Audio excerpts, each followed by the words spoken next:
I think in Latin America, we are very open to change. We are very permeable for new technology, right? And so at least in my case, that's why I believe Latin America has so much to offer, because it's the perfect playground to start trying this application and to start applying the Cardano technology. We are incredibly fortunate that Cardano has this deep science background that allow us to get inside the universities and continue growing this knowledge. There is a funny thing about blockchain, which is that it's a technology that you understand its value when something bad happens.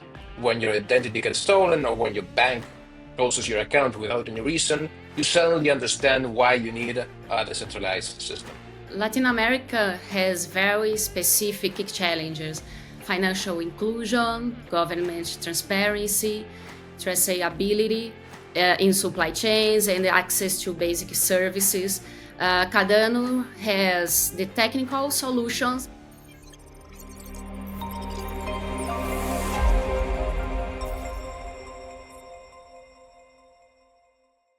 Over recent years, Latin America has rapidly been staking its claim as a leading region in blockchain innovation, one of the most vibrant frontiers for Web3 adoption.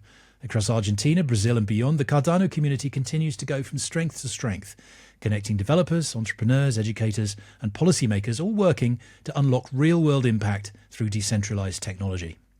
Today, I'm delighted to be joined by four leading voices helping shape Cardano's journey in Latin America: Lucas Macchiavelli, Jose Iadicicco, Daniela Alves and Santiago Carmuega, to explore how the region is driving Cardano's mission forward. So welcome everybody. Let's just start with some brief introductions to yourself and tell me a little bit more about the projects that you're involved in. Hello everyone, I'm Lucas Macchiavelli. I've been on the Cardano ecosystem for over 4 years. I've been taking several roles into different projects and multiple initiatives on Cardano, right? So I'm a Cardano ambassador and a D-Rep. I'm also a builder. I own projects of building on Cardano, right? One is called Token Allies, which is a decentralized PC we're building. And then the other one is a communication initiative called the Cardano Newsletter, right? Also, I'm here in Argentina. I am currently in the IOG office. So I'm working together with IOG in building the entire office, starting to host initiatives here and start talking more about Cardano, talking about what IO has to offer here in Argentina. So yeah, I do multiple stuff. I'm deeply passionate about Cardano. I love what I do, and I'm so grateful to be here together with so many amazing people. Hello, my name is Jose Iadicicco. I'm the founder of Ada Solar. Basically, I have been here since 2018, educating people about Cardano's vision, Charles' vision, and now I have the opportunity to celebrate the growth of Cardano through the Cardano Summits, the ones we have been organizing since 2021. So I'm very happy to be here with all of you. Thank you for inviting me. Hi everyone, I'm Daniela Alves. I've been part of the Cardano community in Brazil since 2021. I'm a co-founder of GovChain Lab and the leader of Cardano Brazil Hub. It's an honor to be at Cardano 360 for the first time and with Latin American leaders whom I admire so much. GovChain Lab emerged after Intersect supported the holding of governance workshops. We realized that simple holding workshops without a structured vision for subsequent activities would not actually add value to the community. With that in mind, we created GovChain Lab to establish institutional partnerships and strengthen educational initiatives on Cardano governance. This enables us to partner with major educational institutions in Brazil, think tanks, and even governments. At GovChain Lab, we also host Cardano Brazil Hub, approved by Catalyst Fund 13. This is a pioneer and very important initiative for the Brazilian community. Hi everyone, I'm a software developer by trade. I'm founder of TXPipe. I've been in the Cardano ecosystem for 5 years.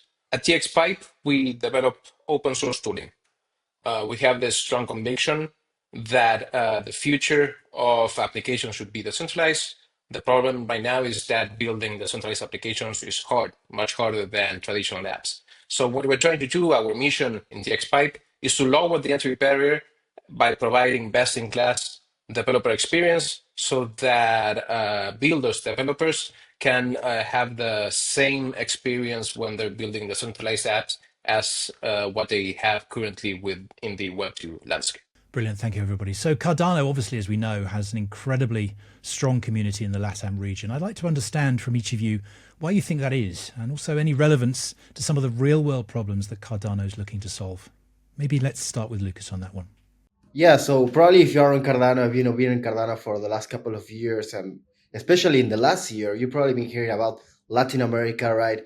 You've probably been hearing about all the things that we all, as a community and ecosystem, we are doing in Brazil, in Argentina, and a lot of countries in Latin America. Latin America has almost 700 million people, 33 countries, right? So it's a very, very diverse region, right? And every specific country is building its own community, is building its own ecosystem, it's building its own network of builders, right? Network of contacts, initiatives, companies, and we are all working together to bring that to Cardano, right? That's the end goal here. So why, especially at least in my case, I believe Argentina or especially Latin America, right? I think we all as a region can identify in so many layers of aspect, right? Especially I believe in the economic and the political aspects, right? If you start talking with anyone in Latin America about politics, at least in my case, you can always resemble what you're hearing, right? It feels like they're talking about your own country, right? So we are so used to political uncertainty. Most of the Latin American countries had a lot of experience in the past with dictatorships, right? So we all had the same origin stories, right? As a continent, as a region. And then you add on top of that economic crisis and all the economic uncertainty we as a region have, being at least maybe more isolated from Europe or further away maybe from the United States. If you combine both of these aspects, right, the economics and the politics, you have a certain type of culture, right? You have a certain type of mentality. And I think specifically, if I had to narrow it down to one thing, I think in Latin America, we are very open to change, right? We are used to change. We embrace change. We want change, right? So I think something that we can all relate in all of our countries is that we are very permeable to change. We are very permeable to start using new applications. We are very permeable for new technology, right? And so at least in my case, that's why I believe Latin America has so much to offer, because it's the perfect playground to start trying this application and to start applying the Cardano technology. We are a very young continent. We used to say Argentina has only 200 years, so we are like babies. A lot of things to improve, a lot of things to be done. So with this new technology, we kind of redesign all of the social and financial system, political systems in a better way. So I think people realize about that. It's like when you are delayed compared with others, sometimes this is an advantage because you already know where the way others took lead to. So you have the option to decide a new way to take. And maybe we are at this point right now. So we are lucky to be delayed globally, probably. If I may add something specifically, at least from Jose's and I's country, right, in Argentina, there is no coincidence that most of the companies on Cardano are already looking at Argentina, right? IOG has just opened an office here. I'm here in the office right now. It's in a beautiful place. It's a beautiful office. We are throwing events pretty much every month. And I think there is no coincidence that this is the testing ground, right? This is a testing ground for using the Cardano technology, because yes, we have an amazing technology, but now we got to take it to the real world, right? We need to push it. We need to make it growth. And I think we have an opportunity here for actually going to execution, right? It's actually going to the real world. So Daniela, let's look at it through a Brazilian lens as well as a wider LATAM lens. What's your perspective on why you feel Cardano has such a strength of support in the region? Latin America has very specific challenges: financial inclusion, government transparency, traceability in supply chains, and access to basic services. Cardano has the technical solutions, but there is an important gap. We don't know the priorities and the limits of the governments and institutions that could use these solutions on a large scale. Today, we have many isolated projects doing important work, but without the coordination and professionalization necessary to open institution doors. We've grown from tech enthusiasts into trusted partners for governments, major organizations, and the Cardano ecosystem. At GovChain Lab, we seek to translate this potential into practical actions. The policy paper project, for example, was submitted to Catalyst to identify clear opportunities for using blockchain technology in public policy across Latin America. On the one hand, we have a perception of what is possible to build with Cardano.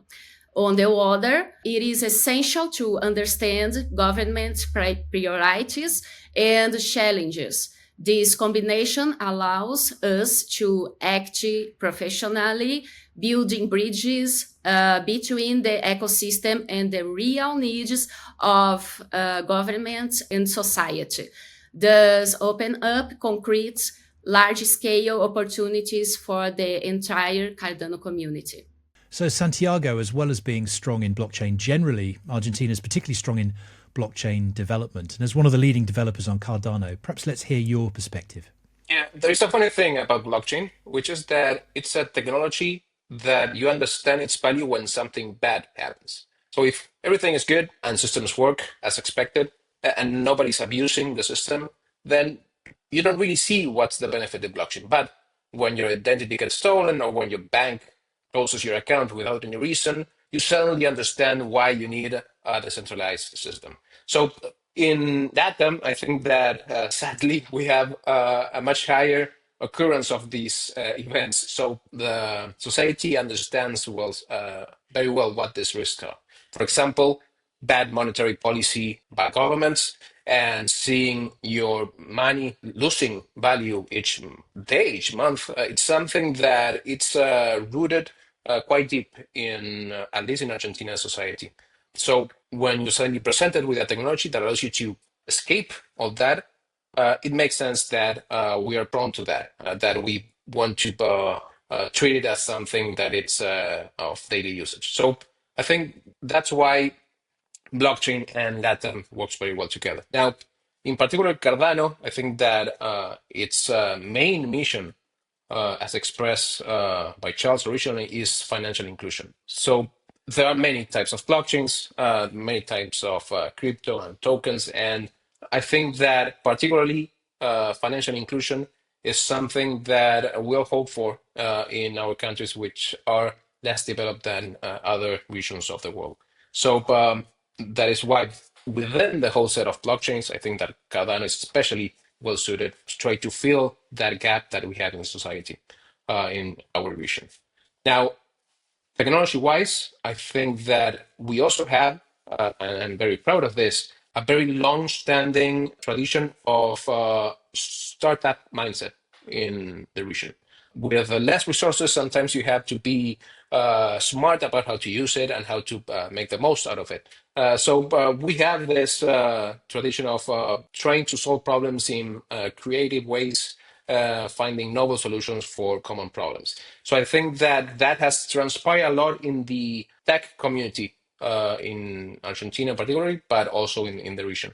So you will see a lot of good tech talent in the region, and I think that it just makes sense if you marry those two things, a need for blockchain technology with creative people, that a lot of new things and interesting projects will arise. So there's obviously a lot of talent in the region to mine. Is that because of traditional approaches to education, STEM in universities and schools? Well, I think that public education has had a huge role in setting the groundwork for what is today the technical landscape in the region. So I think we should thank that aspect. But also, I think that just the fact that you have to be creative with what you have is also a huge factor in seeing a lot of this technical talent in the region. And TX Pipe engineers are almost all based in Argentina. And I think that we work really well with what the ecosystem is asking for. And we're really proud of being able to fulfill an interesting role in the Cardano ecosystem. So let's double tap on that. Jose, talking of technical talent, Cardano over the last few years has obviously formed some strong partnerships and alliances within the university network and the academic world more generally. Tell me a little bit more about some of these academic partnerships and the activities that have been going on in Buenos Aires in recent years. Well, basically, after the success of the first hackathon in 2022, and continuing with this work with the ALBA Labs, ADA Labs for Blockchain Applications at the UTN, this settled the base for grow. This year, we were able to increase or expand this education to the UBA, the Universidad de Buenos Aires. Today rank number 1 in Latin America. And that makes us extremely happy because we are right now very good position on the 2 top universities in Argentina and in the top university in all Latin America with our background in science, with the 266 papers we already have behind IOG research team. That's an incredible backup for us, an incredible support that allow us to introduce Cardano in the top universities with the best chances to be accepted. That was our experience with them, because when you first approach to the universities as a blockchain, it's easy to confuse any blockchains. You have like 30,000 blockchains out there, and just a few, probably you can count them with your left hand, that are real science, or that have real science behind them. So we are incredibly fortunate that Cardano has this deep science background that allow us to get inside the universities and continue growing this knowledge, continue expanding these laboratories, research, and educating new developers that finally join the community and develop tools. Probably Santi can share some experience with that. Some of the students or the graduates or participants from the hackathon joined their company and are working for Cardano today. So this is the experience we have with education. It's very fortunate we have this scientific background. A lot of the engineers in TX Pipe come from a university background, and we met a lot of them in the hackathon. That was our first experience with some of the developers living in other regions of the country. So I think that it's crucial to have a strong educational system and strong universities. And I think that gladly we do have those in our region.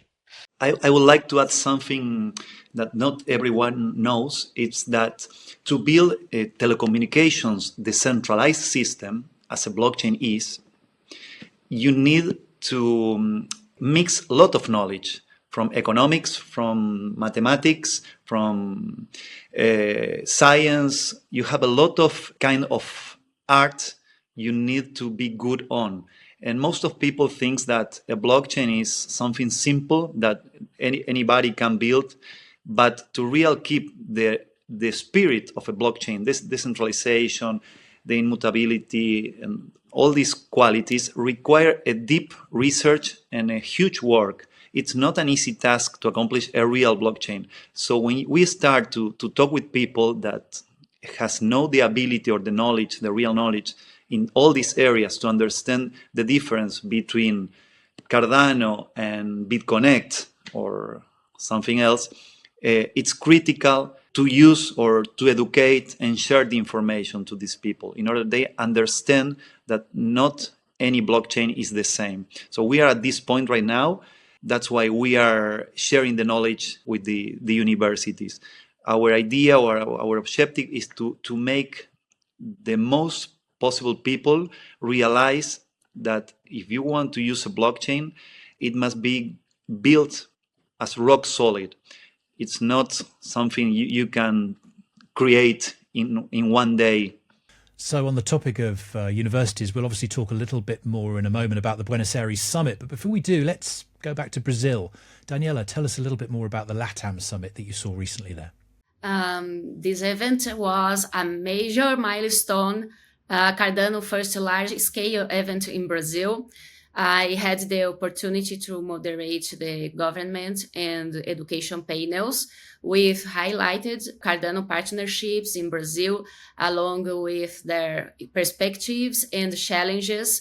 In addition, being able to interact with the Latin American community was a highlight. There is something that unites us and makes us overcome all challenges. In September, I also collaborated with the Cardano Bolivia Summit, an initiative funded by Catalyst and led by Sergio Benavides.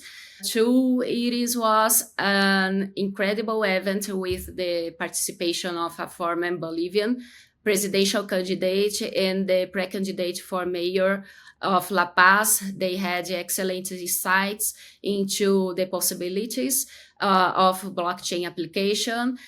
We also had Martin Rivero from Argentina with his presentation on decentralized science and his educational project, the Quark, also funded by Catalyst. Well, it was a beautiful, beautiful event. The cultural part, some Brazilian, we took it very serious, because it's not like you can come to Argentina and prepare a barbecue, a local barbecue with a foreign style. So we don't mix up things and think we understood the local culture and make things bad or ridiculous.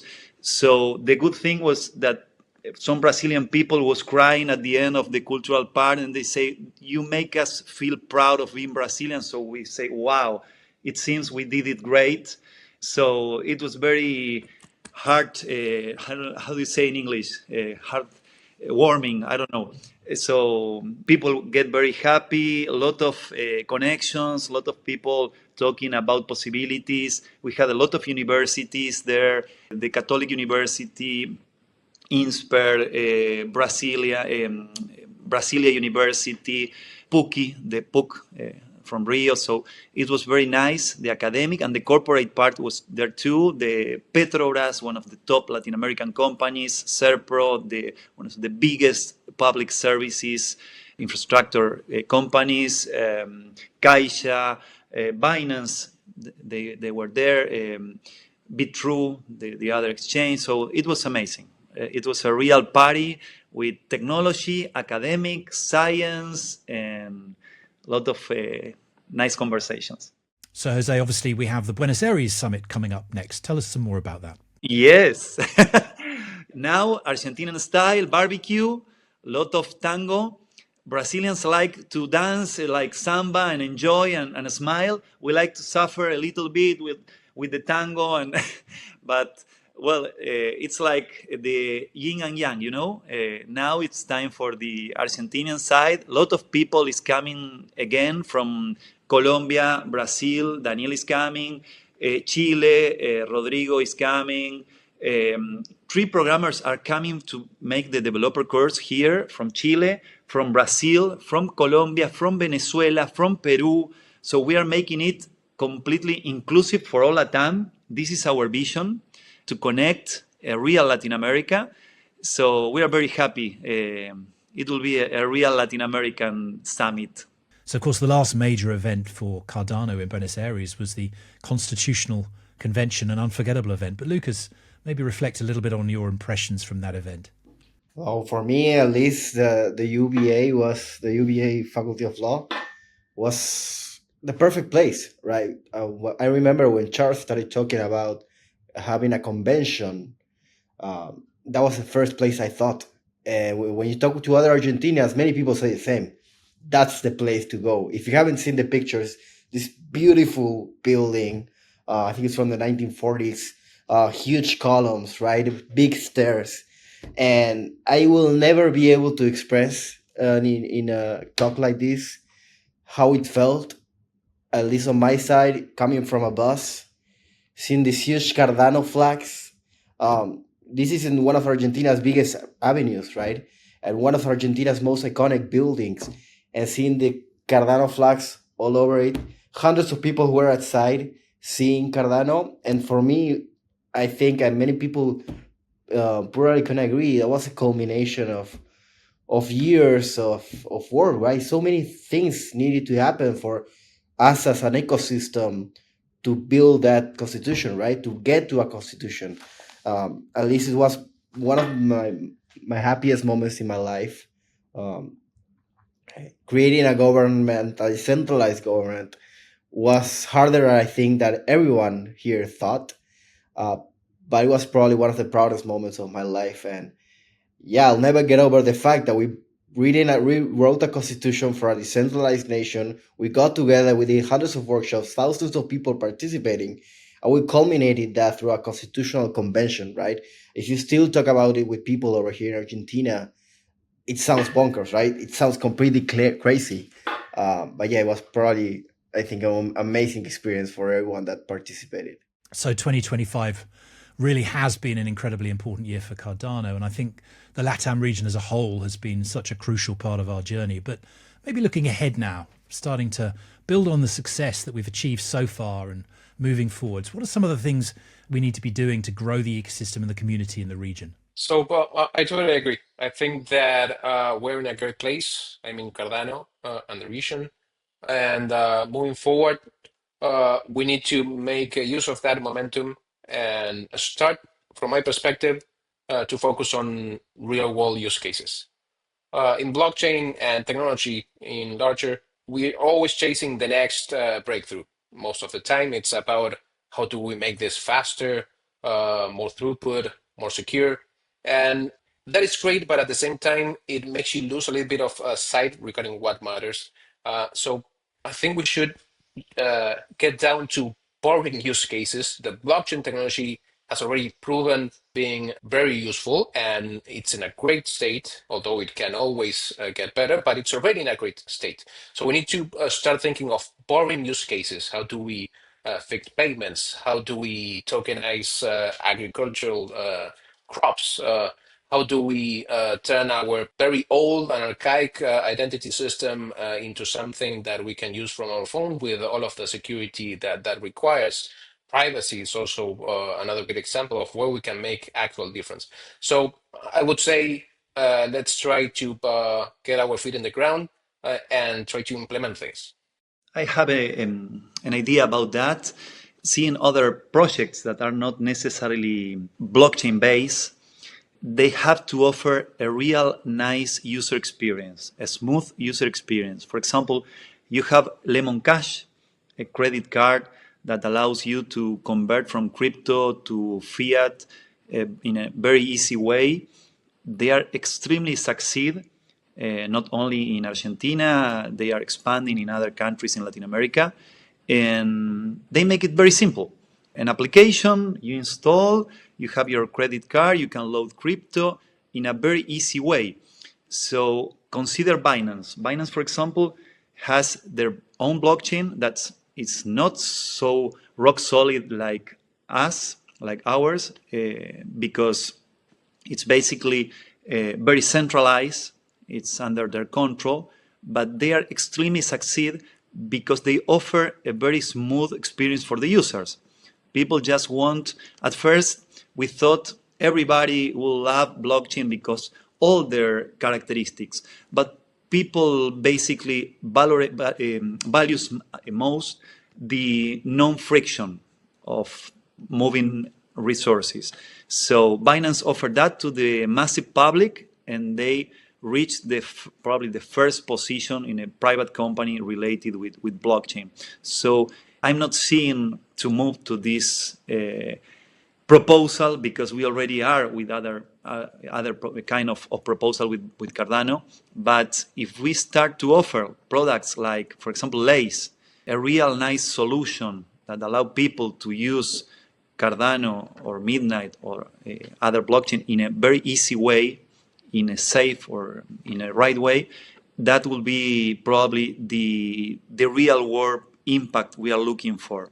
Yes, I think I completely agree with what Santiago and Jose said, that it is about focusing on what matters, right? That was what Santi said.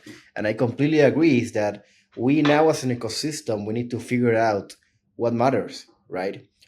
Where do we want to go? And that's one of the key components we as a decentralized government should focus on is where do we want to go, right? It sounds so simple because we already have a culture, right? We know what we believed in. It's on our constitution.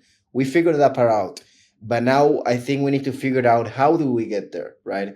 What's the execution plan? What is the timeline, the roadmap, the budget, right? And I think we as an ecosystem are on a key moment in time that we need to figure that out. And if we figure that out, I think it will be completely life changing as an ecosystem, and a completely very interesting way of validating how decentralized government works, right? Are decentralized government more efficient? All right, they of course they are more decentralized, but how can we measure the health of the block governance, right? How do we measure the efficiency of it? So I think we are in a very key moment in time that we need to figure that out. I'm very, very confident that we will, but we as an ecosystem, ecosystem builders, we need to work on that. We definitely we need to work on that. I see a promising future for Cardano in Latin America. The region has enormous potential as more people understand the decentralized governance and the social impact that the network can generate. Cardano will become a real tool for transformation for local communities. The key to this growth will be education, trust, and the collaboration between the community, institutions, and the government, creating a solid and sustainable ecosystem to help build this path. Our goal for 2026 in Brazil is to strengthen partnerships with universities, governments, and the productive sector in a structured way, fostering opportunities for Cardano ecosystem initiatives interested in Brazil. We are also building a website too that the community can find partners for their initiatives and strengthen their projects. So obviously the Buenos Aires Summit coming up shortly. Any shout outs to the community before we go? Everybody hearing this podcast is invited to join the Buenos Aires party. We will be very glad to receive you in our beautiful city. The weather here is coming amazing, so we are at the best season of the year.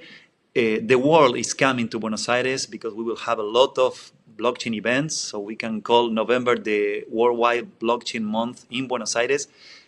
So very, very welcome everyone. Thank you. Yeah, I would like to say that I would welcome any builders that want to explore and tap potentials to take a look at the region. There's a lot of things to be done, and you can feel it in the air. It is the right time to be working on this industry. And just as a highlight, I want to say that it has been great to have the IOG offices here in Buenos Aires. It has been a place for us to meet and gather together with other developers. We've been discussing tech, we've been having workshops and just hanging around. I truly think that that has been a huge advantage for the developers and builders here in Argentina. Thank you all very much. You can visit the GovChain Lab website where we publish you all our initiatives and sue opportunity for the ecosystem. Thank you. Thank you so much for watching. Thank you so much for the invitation. And yeah, I encourage everyone that is listening this video to take an active role, right? I've started watching these videos when I started on Cardano, and now I consider myself an active builder in it. So yeah, if you're watching this, if you're curious, if you want to get more involved, just reach out to us. My DMs are always open. I'm sure everyone here in this tables also are. So yeah, reach out. If you want to do something, if you want to contribute, if you want to build, just get active, reach out, and of course, we will all help to make that happen. So Daniela, Jose, Lucas, Santiago, thanks for joining, and all the best with the event and with the building and with 2026. And thanks to everybody for joining us for this session. We'll see you again soon.